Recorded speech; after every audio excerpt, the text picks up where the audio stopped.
আসসালামু আলাইকুম, সবাইকে ঈদ মোবারক। আজকের ডিশ দেখেই নিশ্চয়ই বুঝতে পারছো কি বানাবো। হ্যাঁ বন্ধুরা, আজকে তোমাদের সঙ্গে শেয়ার করব ইন্ডিয়ান স্টাইল একদম সহজভাবে কুনাফা ডেজার্ট, যেটা বানানো খুবই সহজ আর খেতে হয় অনেক বেশি মজার। চলো তাহলে রেসিপিটা দেখে নিই, আশা করছি ভালো লাগবে। শুরুতেই নিয়েছি 200 গ্রাম ভাজা লম্বা চিকন স্যামই। এই রেসিপিটার জন্য অবশ্যই একদম সরু স্যামইটা ব্যবহার করতে হবে। এবার এই স্যামইটাকে হাত দিয়ে যতটা সম্ভব একদম ভালোভাবে গুঁড়ো করে নিব। আর এটা কিন্তু খুব সহজেই গুঁড়ো হয়ে যাবে আলতো হাতে চাপ দিলেই। তো দেখতেই পাচ্ছ আমি এখানে স্যামইটাকে বেশ ভালোভাবে গুঁড়ো করে নিয়েছি। এবার রান্না করার জন্য প্যানের মধ্যে নিয়ে নিচ্ছি 1 টিস্পুন বাটার। তোমরা চাইলে এখানে বাটারের পরিবর্তে ঘি ব্যবহার করতে পারো, তবে সাদা তেল ব্যবহার না করাই ভালো। এখানে বাটারটা ভালোভাবে মেল্ট হয়ে গেলে গুঁড়ো করে রাখা স্যামইটা দিয়ে চুলোর ফ্লেম একেবারে লোয়ে রেখে একটা স্প্যাচুলা দিয়ে অনবরত নেড়েচেড়ে স্যামইয়ের কালারটা কিছুটা চেঞ্জ হওয়া পর্যন্ত ভেজে নিব। তো আমি এখানে স্যামইটাকে প্রায় 3 থেকে 4 মিনিট খুব ভালোভাবে ভেজে নিয়েছি। আর এখন স্যামইটা অনেক বেশি ক্রিস্পি আর মুচমুচে হয়ে গেছে। আর দেখতেই পাচ্ছ কালারটাও কিন্তু বেশ কিছুটা চেঞ্জ হয়ে গেছে। ঠিক এইভাবে স্যামইটা আমাদের ভেজে নিতে হবে। তবে হ্যাঁ, স্যামইটা একেবারে পুড়ে না যায় বা খুব বেশি লাল না হয়ে যায় সেদিকে অবশ্যই লক্ষ্য রাখবে।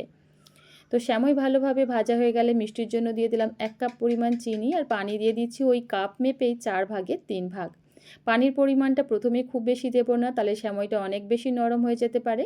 তাই পরবর্তীতে প্রয়োজন হলে আরও কিছুটা ব্যবহার করা যাবে। আমি যে পরিমাণ চিনি দিয়েছি এ থেকে যে পানিটা ছাড়বে আর যে পানিটা আমি ব্যবহার করেছি এতেই করেই আমাদের স্যামইটা খুব ভালোভাবে সেদ্ধ হয়ে যাবে। এবার সমস্ত কিছু উপকরণ খুব ভালোভাবে নেড়েচেড়ে মিশিয়ে চুলোর ফ্লেম একেবারে লোয়ে রেখে ঢাকা দিয়ে স্যামইটা আমরা 3 থেকে 4 মিনিটের মতো কুক করে নিব। আর এই সময়ের মধ্যে দেখবে স্যামইটা 90% সেদ্ধ হয়ে যাবে।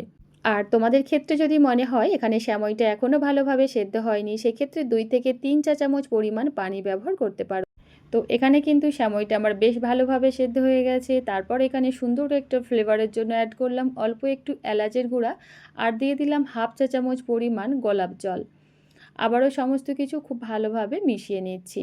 আর এই স্যামইটা গরম থাকা অবস্থাতে একটু দলা পেকে থাকলেও দেখবে যখন ঠান্ডা হয়ে যাবে একদম ঝরঝরে তৈরি হবে। স্যামইয়ের এই কুনাফা ডেজার্ট অনেকেই অনেক রকমভাবেই বানিয়ে থাকে, তবে আজকে আমি একদম সহজ ইন্ডিয়ান স্টাইল কুনাফা বানিয়ে দেখাবো, যেটা বানানোর জন্য বেক করার ঝামেলা তো নেই, কোনো রকম ক্রিম কনডেন্স মিল্ক কোনো কিছুরই প্রয়োজন নেই। হাতের কাছে থাকা সামান্য কিছু উপকরণ দিয়েই বানিয়ে দেখাবো।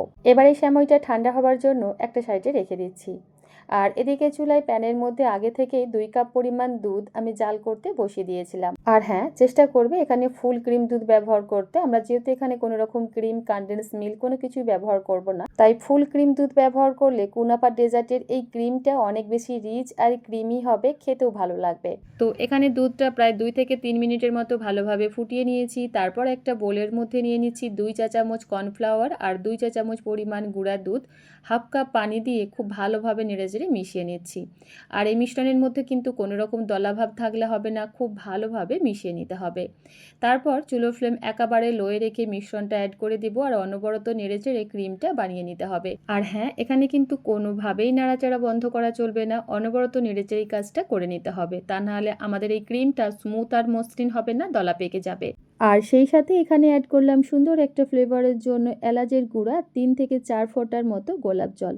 সবশেষে হাফ টিস্পুন বাটার দিয়ে ভালোভাবে নেড়েচেড়ে মিশিয়ে নিলে এই ক্রিমটা একদম রেডি। এবার চুলো ফ্লেম অফ করে নামিয়ে নিচ্ছি। এবারে ডেজার্টটা সেট করার জন্য পরিমাণ মতো সেমাই একটা কাঁচের পাত্রের মধ্যে নিয়ে নিচ্ছি। আর দেখতেই পাচ্ছ সেমাইটা ঠান্ডা হয়ে যাবার পর একদম ঝরঝরে হয়ে গেছে। চামচ দিয়ে এইভাবে একটু চেপে চেপে বসিয়ে দেওয়ার চেষ্টা করব, এতে করে ডেজার্টটা সেট হয়ে যাবার পর দেখতে অনেক বেশি সুন্দর লাগবে। তারপর ওপর থেকে সম্পূর্ণ ক্রিমটাই দিয়ে দেব। আলতো হাতে এইভাবে একটু ট্যাপ ট্যাপ করে দিচ্ছি যাতে ক্রিমটা সব দিকে সুন্দরভাবে ছড়িয়ে যায়। আর এই ডেজার্টটা খেতে আরও অনেক বেশি মজা লাগার জন্য ওপর থেকে দিয়ে দিচ্ছি কিছুটা পরিমাণ ডেসিকেটেড কোকোনাট বা নারকেলের গুঁড়া। তবে এটা টোটালি অপশনাল, হাতের কাছে না থাকলে স্কিপ করতে পারো। তারপর এখানে ক্রিমের ওপর লেয়ারে বাকি সমস্ত সেমাইটাই দিয়ে দেব। আর এভাবে একটু চেপে চেপে সেট করে নিচ্ছি। এবার এই ডেজার্টটাকে দেখতে আরও অনেক বেশি সুন্দর আর লোভনীয় লাগার জন্য আমি কিছু কিশমিশ আর পেস্তা বাদাম গুঁড়ো দিয়ে সাজিয়ে নিচ্ছি। আসলে সাজানোটা সম্পূর্ণটাই নিজেদের পছন্দের ওপর ডিপেন্ড করে, তোমরা তোমাদের পছন্দ মতো ডেজার্টটা সাজিয়ে পরিবেশন করতে পারো। তো দেখো আমি এখানে ডেজার্টটাকে একদম সহজ আর সিম্পলভাবে সাজিয়ে নিয়েছি, তবে দেখতে অনেক বেশি সুন্দর লাগছে। এবারে ডেজার্টটাকে 1 থেকে 2 ঘন্টার মতো ফ্রিজে রেখে ভালোভাবে ঠান্ডা করে নিয়েছি। তবে তোমাদের হাতে সময় থাকলে ডেজার্টটাকে 5 থেকে 6 ঘন্টার মতো ফ্রিজে রেখে ভালোভাবে সেট করে নিবে।